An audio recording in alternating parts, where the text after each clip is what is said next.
जिसकी आयु जितनी होगी वह उतना जिएगा, और सबको आयु देने वाले भी भगवान हैं और मौत देने वाले भी भगवान हैं। यदि मौत वही देना चाहते हैं तो हम उन्हें रोकने वाले कौन होते। इसलिए सुशीला, तू उनकी मर्जी में, शायद आज भी हमें कुछ नहीं मिला, शायद आज भी हम भूखे सोएंगे, शायद आज भी मेरे कन्हैया की यही इच्छा है कि तुम्हें भूखा सोना है। जब आप भूखे रहें, जब आप दुखी रहें, समझ लेना कि आप शायद विधाता की यही मर्जी है। इसलिए ईश्वर की मर्जी जानकर मस्त रहा करो हर हाल में। सुदामा जी की ऐसी बातें सुनकर द्वारिकाधीश रोने लग गए। भगवान की आंखों में आंसू आ गए।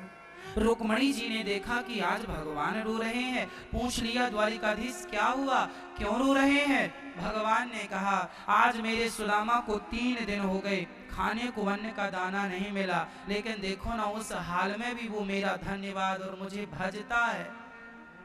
रुक्मणी जी बोली, तो आप ऐसे भक्त की दरिद्रता गरीबी मिटाते क्यों नहीं। क्या करूं, वो मेरे पास आता ही नहीं, वो कुछ मांगता ही नहीं। मेरा भक्त मुझसे कुछ मांगे तो मैं उसे दूं, अरे मांगता ही नहीं, मैं क्या दे दूं, क्या दे दूं। याद रखना भक्तों, यदि हम मांगेंगे तो हमें उतना ही मिलेगा जितना हमने मांगा है, पर नहीं मांगोगे तो भगवान वो देंगे जिसकी तुमने कभी कल्पना नहीं की। तुम्हारी कल्पना, तुम्हारी सोच, तुम्हारे विचार, इनसे परे देंगे भगवान। हम तो वही मांग सकते हैं जो हमारी हैसियत है, हमारी तो एक लिमिट है। ईश्वर तो बहुत कुछ देने की हैसियत रखते। सुदामा जी की हालत देखकर भगवान को रहा ना गया, और आज भगवान स्वयं ब्राह्मण बनकर के सुदामा जी के घर आ गए, और आज भगवान ही भीख मांग रहे हैं। किनके घर, जिनके घर कुछ नहीं है। भिक्षाम देहि। सुशीला तुरंत बाहर निकलती है। ब्राह्मण देवता आप आए हैं, स्वागत है आपका, पर मेरे घर तो सूतक लगा हुआ है, आप मेरे घर कैसे भीख लेंगे, भिक्षा लेंगे। अच्छा, ब्राह्मण बोले, वो ब्राह्मण कोई और नहीं भगवान थे।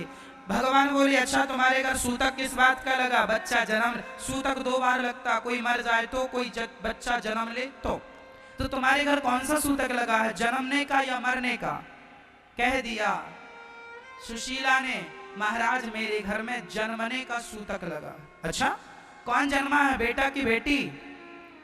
कह दिया सुशीला ने, महाराज ना बेटे ने जन्म लिया है ना बेटी ने जन्म लिया, मेरे घर तो गरीबी ने जन्म लिया। गरीबी इतनी है कि आप आए हैं, आज मेरे घर में अन्न का एक दाना नहीं है, आज बच्चे भूखे हैं, मैं आपको क्या भिक्षा दूं।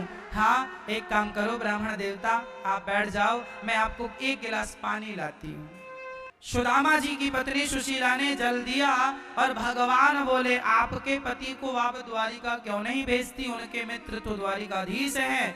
आज पता चला सुशीला को कि मेरे पति के मित्र द्वारिकाधीश। सुदामा जी आए, कहती हैं, क्यों जी आपके मित्र द्वारिकाधीश हैं। हाँ, तो आप जाते क्यों नहीं, कुछ लाते क्यों नहीं। सुदामा बोले, अरे भाग्यवान, सारी दुनिया भगवान का दर्शन करती है, और मैं उनसे कुछ मांगने जाऊं, अरे भीख ही मांगनी है तो मैं अपने मोहल्ले में मांग लूं, भगवान से भीख मांगने जाऊं ना, मुझे अच्छा नहीं लगता भगवान से कुछ मांगने में। सुदामा जी कहते, मैं गरीब अच्छा हूं, पर मुझे देखो सुशीला मांगने में अच्छा नहीं लगता। वो तो मैं ब्राह्मण हूं, तो ब्राह्मण का कर्तव्य है कि भिक्षा मांगे, तो मैं पड़ोस में मांग लेता हूं, वो ठीक है। सुदामा जी 4 मुट्ठी चावल सुशीला पड़ोस से मांग कर लाई, बांध कर दिया, जाओ, मांगने ना जाओ तो दर्शन तो कर लो। सुदामा जी दर्शन के बहाने चले, और जब चलते चलते 2-4 किलोमीटर चले, थक गए। किसी से पूछा, भैया ये द्वारिका कितनी दूर है। सामने वाला हंसने लगा, अरे भैया आप कभी द्वारिका नहीं पहुंच पाओगे। क्यों नहीं पहुंच पाओगे, द्वारिका बहुत दूर है और आपके शरीर की हड्डियां दिखने लगी हैं, आप नहीं पहुंच पाओगे, शरीर में इतनी शक्ति नहीं है। सुदामा बोले, भले नहीं पहुंच पाऊंगा, पर चलना मेरा काम है, मैं चलूंगा, पहुंचाना ना पहुंचाना स्वयं द्वारिकाधीश का काम है, मैं चलूं तो सही, उनके लिए मैं अपने कदम बढ़ाऊं तो सही, मिले ना मिले उनकी मर्जी है। पर मैं चल